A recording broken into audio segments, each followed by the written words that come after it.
Chapter 16 focuses on the endocrine system. So, remember when we talked about at the very beginning of the semester different kinds of glands in the body, and we have exocrine glands. Exocrine glands, exo means exit. These secrete onto the surface of the body. So, this would be things like oil glands and sweat glands. And then we also have endocrine glands. Endo means inside. So these are the glands in your body that secrete internally. They're going to secrete inside the body, straight into the bloodstream. And these are glands that are secreting hormones. And so we call all of those glands collectively the endocrine system.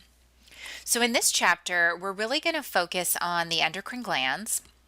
We'll talk about the glands and the hormones that they release.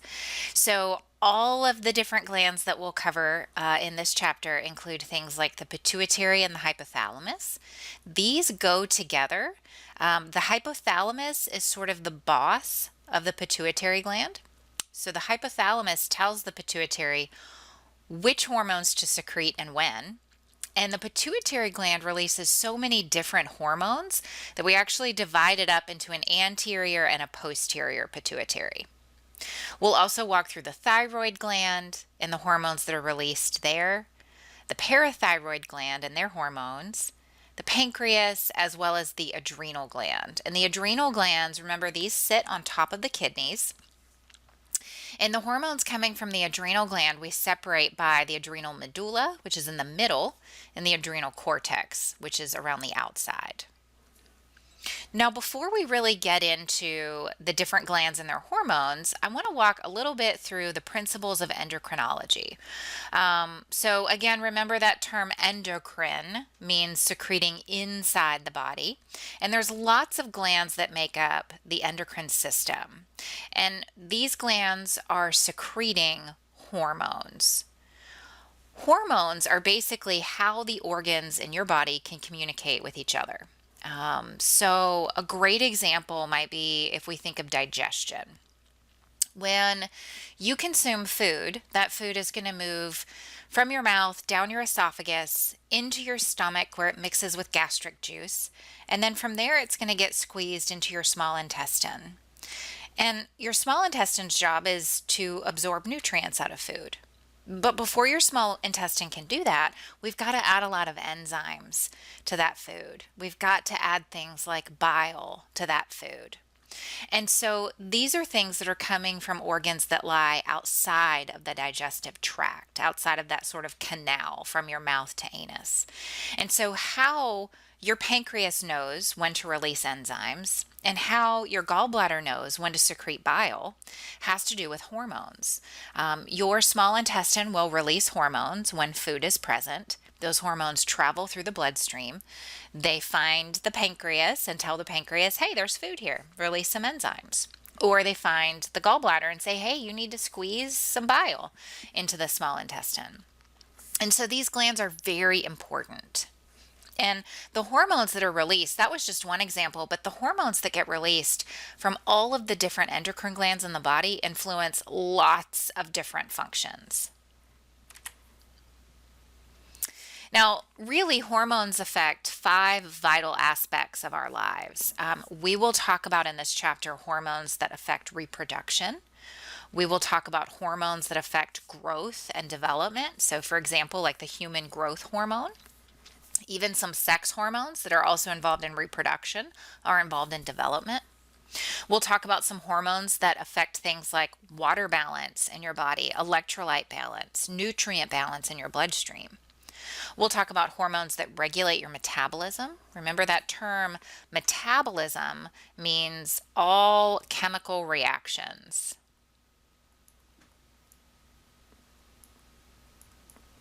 That are happening within your cells. And then also, hormones can help to mobilize your body's defenses. So we're going to walk through all these different endocrine glands, all these different hormones, and talk about them. And we'll touch on all of these different aspects that those hormones really influence. This is an image from your textbook And this is showing you those endocrine glands and where we can find them throughout the body. So for example, we talked about the hypothalamus and the pituitary gland. These are found in the brain. The thyroid gland and the parathyroid glands. Here's the thymus. Here's the pancreas, the adrenal glands, which sit on top of the kidneys, and then also the gonads, like the testes and the ovaries. And one thing I want you to remember is that these endocrine glands, you can see, are scattered throughout the body. So I mentioned this at the very beginning of this video, and that is the difference between the glands of the body. So remember, we can divide our glands into exocrine glands. Remember, exo means exit. So these are the glands that are releasing non-hormonal substances. So they're releasing things like sweat and saliva. They also have ducts to carry those secretions to the surface of the body. I want you to think about sweat and oil. These are all going to be released onto the skin, and so there has to be a duct carrying those substances onto the surface of the skin, right? So we talked about these multicellular exocrine glands back in chapter 5. So there's always a duct carrying those secretions out to the surface. Endocrine glands. These glands lack ducts. And the reason is they're not carrying any products to the surface. Instead, they release hormones that go straight into your bloodstream. So endocrine glands, remember the term endo means inside. These produce hormones. Now there's two main classes of hormones that get released from our endocrine glands. There are hormones that are amino acid based.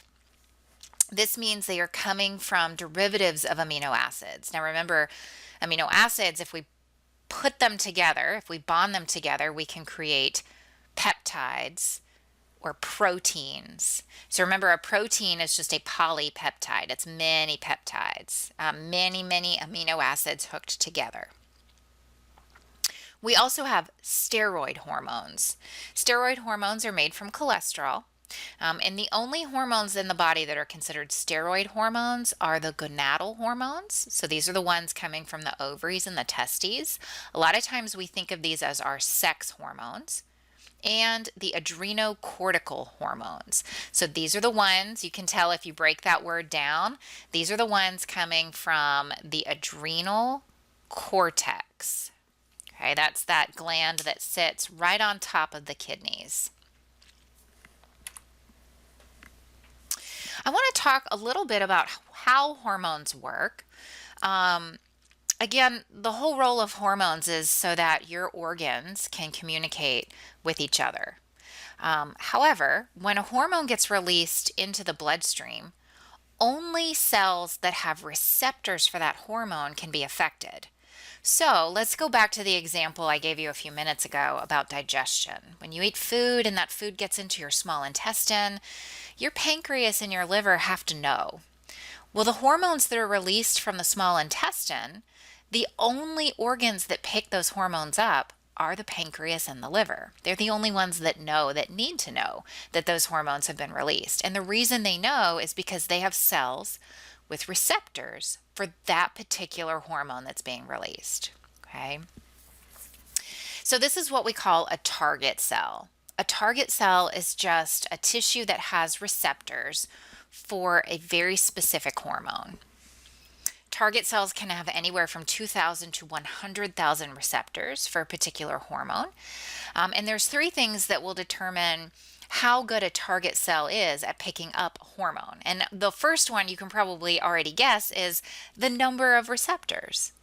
The more receptors that a target cell has for a hormone, the more sensitive it is. It'll identify that hormone a lot faster. The other thing is how much hormone is present. If you have a lot of that hormone present in your bloodstream, well, then your target cells are going to pick it up a little faster. And then also the third one, which may not be as apparent. This is sometimes other hormones can influence particular hormones. So you may have a hormone that's acting against a particular hormone that's been released in your body. So the influence of other hormones can also determine how responsive a target cell is. So just a couple of, I just like to include this slide in here. If a hormone is ever prevented from interacting with its receptor, so maybe a hormone's released, but for whatever reason it cannot bond to that receptor on the target cell, then the hormone can't perform its function. It would be like the target cell doesn't even know the hormone is present. And so a great example of this is a drug called RU486. This is sometimes we call this the morning after pill. This is a drug that when you take this drug, it binds to progesterone receptors. So let's talk a little bit about that. When a woman is pregnant, progesterone is a really important hormone that gets released. What progesterone does is it maintains the uterine lining. So it basically keeps a woman from shedding her lining. It keeps her from having a period. Because if you're pregnant and you shed your lining, you're going to lose the products of conception. That will all come out as well. We call that a miscarriage. And so as long as progesterone levels are nice and high, then you'll maintain a uterine lining. Well, this morning after pill, RU486, is a drug that a woman would take maybe if she has unprotected sex, or maybe in the cases of rape or incest, or maybe if a condom breaks, or there's failure of the contraceptive device. Whatever the case may be, a woman would take this drug and it binds to the progesterone receptors in the uterus. So even though the body's releasing progesterone, saying, oh yeah, okay, we noticed that there's an embryo here that's trying to develop. When a woman takes this drug, it binds to those receptors in the uterus and it prevents progesterone from reaching the uterus, so she would shed her lining and have a period like normal. Okay. This is not considered sometimes RU486 has been dubbed the abortion pill. That is not what this is. This is not a drug that you take when you know you're pregnant. This is a drug you take before you even know that you're pregnant, before you even missed a period. And we'll talk so much more about this in Anatomy 2 when we actually talk about female hormones. But this is just a great example of how if a hormone cannot interact with its receptors, then it can't perform its function. If a hormone is present in excess amounts, the target cells might decrease in number and they might become less sensitive. And a great example of this is type 2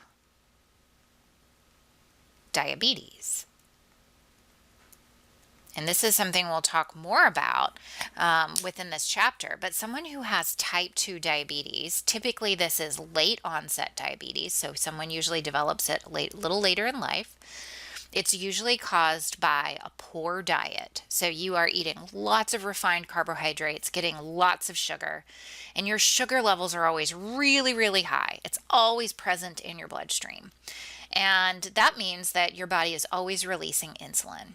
So insulin levels are really high. Because the job of insulin is to actually help your cells use the sugar that's there and bring your sugar levels back down. But if you're constantly consuming refined carbohydrates and you have high sugar all the time, that means you always have insulin present. And so the cells that typically respond to insulin, because they see it all the time, they just stop responding. And so this is how someone can develop type 2 diabetes. So you typically with type 2 diabetes, the initial treatment for this is a drug called metformin, which helps your cells, your target cells, respond to the insulin you're producing. Someone with type 2 typically in the early stages would not actually take insulin. They don't need insulin. They have tons of it. It's just their cells aren't responding to it. Okay. So this is just sort of some interesting information about hormone actions. I do want to also talk a little bit about the characteristics of hormones.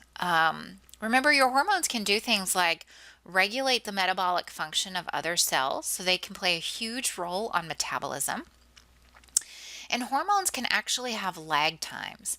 Sometimes when a hormone is released, it will find its target cell, it will act within seconds. It's very fast. But sometimes when a hormone is released, it'll find its target cell, but it takes a while for it to really work. And so that's when it can take hours for it to work. So some examples would be things like, let's go back to that digestive system example. When you've got food in your small intestine and you've got to tell your pancreas and your gallbladder, that's something that's taking seconds. It's very fast. Another example that's something that might take longer might be something like when you're a little dehydrated. Maybe you haven't had enough water during the day. There's a hormone that gets released that tells your kidneys, hey, don't pee out a lot of water. And this is why when you're dehydrated, a lot of times your urine is very concentrated. It's really yellow. It has a really strong smell to it. But that hormone that's telling your kidneys, hey, don't pee out any water, you need to save that, that takes a while. And so your hormones, depending on the hormone, depending on the target cell, can have lag times. And the other thing I want to mention is that hormones tend to have prolonged effects. Hormones last in the body for quite a while, so they do have a relatively prolonged effect. An example of this is something that we talked about back when we talked about the skin. We talked about some disorders, and one of the disorders I mentioned was cradle cap. And cradle cap, remember, causes young infants right after they're born to have this sort of over secretion of oil glands on the scalp. This is not something that we normally see in an infant. They don't have overactive oil glands. This is because of the sex hormones that they were exposed to when they were in utero. So these are the maternal hormones that they were exposed to that are still having an effect in their body. This is the same reason why when babies are born, their genitalias are usually enlarged. And that has to do with the sex hormones that are in their body from mom. And eventually, as those hormones get broken down in that infant's body, we'll see things like cradle cap go away and we'll see the genitals shrink back down. Okay, so that's just an example telling you that these hormones can have a relatively long effect. It takes a little while for them to be broken down. Now, the action of a hormone on target cells might be to alter the plasma membrane permeability. So that hormone might be allowing the plasma membrane of a cell to let things in and out a little bit easier. Hormone action might stimulate the synthesis of enzymes or other proteins. So it might be telling the cell, hey, you need to make some of these enzymes. Okay, let's go back to the digestive example. When that food's in the small intestine releases hormones that go to the pancreas and say, hey, make some enzymes and release those into the small intestine. They might activate or deactivate enzymes. They can induce cells to secrete, whether maybe a cell secreting enzymes or secreting another hormone or secreting things like oil or sweat. And they can even stimulate mitosis. So a great example would be like the growth hormone. This one stimulates your body to grow, your bones get longer. It's stimulating mitosis. So these are just some actions that hormones might have on target cells.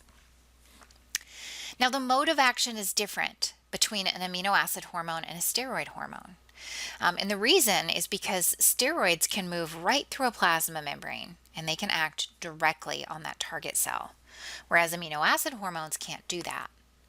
So this is showing you a steroid hormone. So you can see in this picture over here, so you can see here's our blood vessel. Here is the steroid hormone. It's in that teal color. You can see that that steroid hormone, and in this case, they're saying estrogen, maybe a sex hormone. This one, you can see, has found its target cell. It is moving directly through the plasma membrane, and it is acting on that target cell. Okay.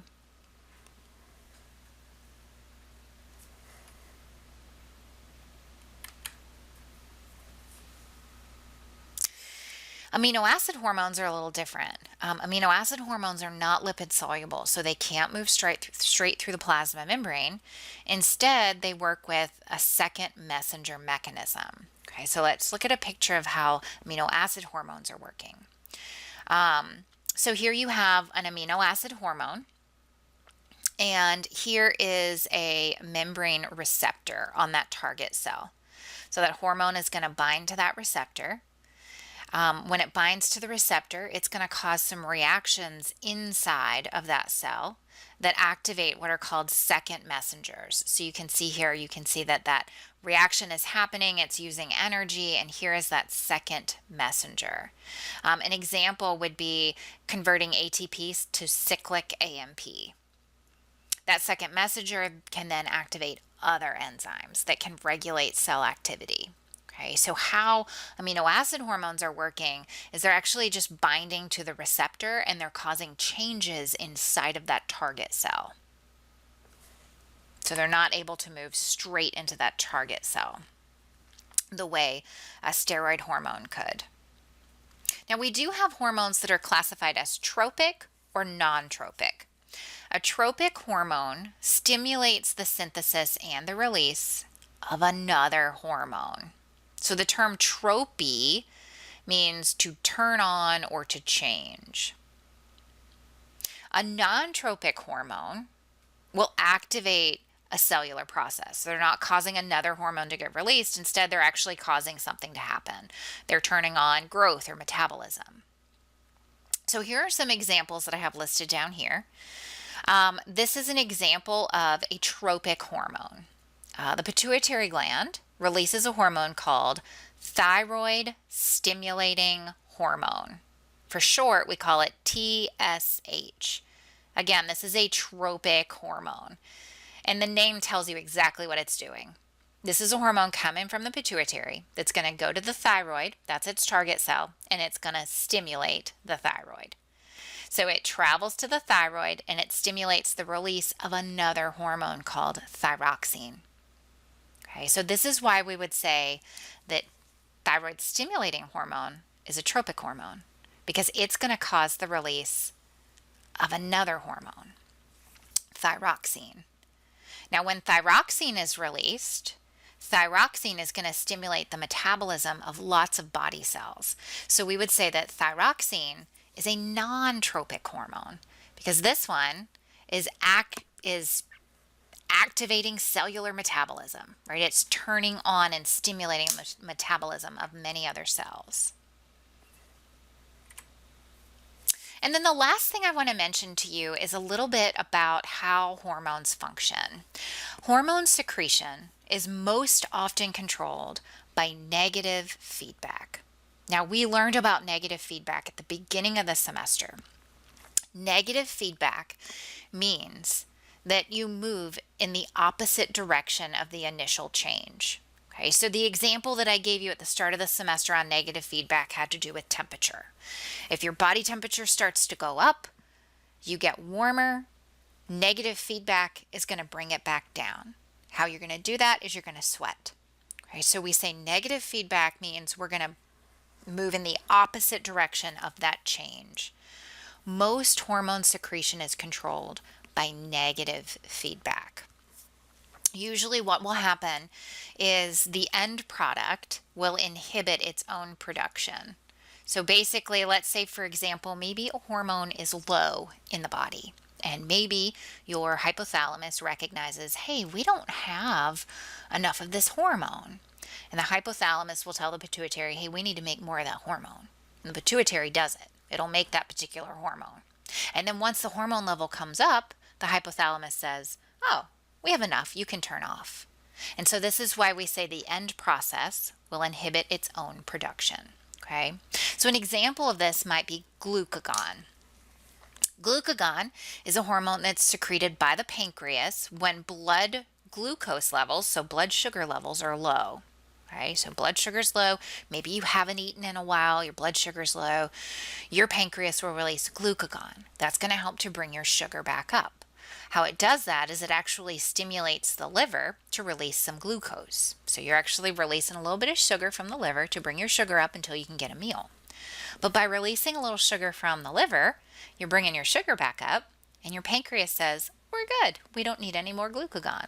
And it's going to turn that off. So this is negative feedback. Sugar levels are low, you release glucagon to bring sugar back up. Okay, negative feedback. It goes in the opposite direction. So most of the hormones that we're going to talk about in this chapter are controlled by negative feedback.